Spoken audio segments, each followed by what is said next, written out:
புயல் ஓய்ந்துவிட்ட மாநகரில் எஞ்சியிருப்பது மாபெரும் குப்பை மலை. இந்த குப்பைகளை அகற்றும் பணிகள் சாதாரணமானதாக இல்லை. ஆனால் இவற்றை சவாலாக ஏற்று செய்து வருகின்றனர் துப்புரவு பணியாளர்கள். அவர்களில் ஒருவர்தான் சூசையம்மாள்.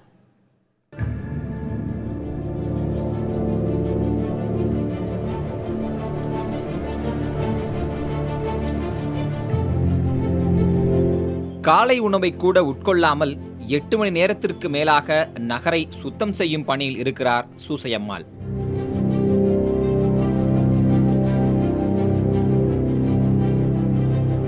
துப்புரவு பணிக்கு தினமும் இவர் வந்து போனாலும் புயல் ஓய்ந்ததற்கு பிறகு இன்று இவர் இந்த பணிக்கு வந்த விதமும் பணியாற்றும் பாங்கும் மெய்சிலிருக்க வைக்கிறது.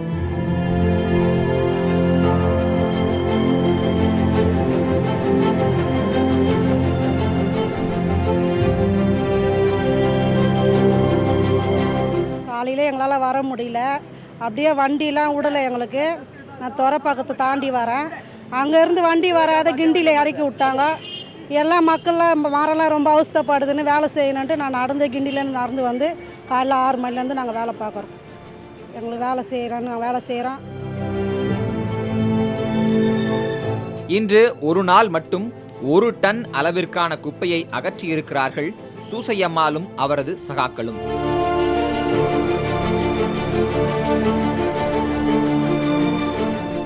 ஆனால் இவர்களின் ஒரு நாள் கூலி வெறும் 120 ரூபாய்தான்.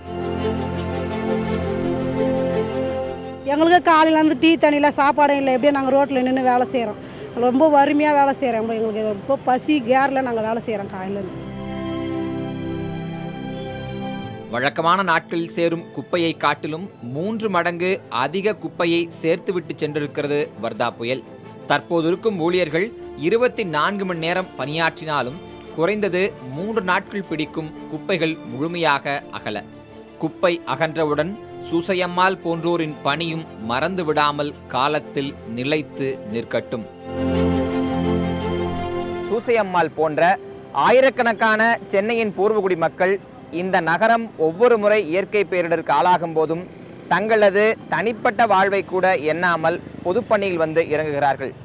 தரமணியிலிருந்து நடந்தே வந்திருக்கிறார் இந்த சூசையம்மாள். புயலால் மாசடைந்திருக்கிற இந்த சென்னை மாநகரத்தை சுத்தம் செய்ய. புதிய தலைமுறைக்காக ஒளிப்பதிவாளர் சதீஷ்குமாருடன் தியாகச்செம்மல்.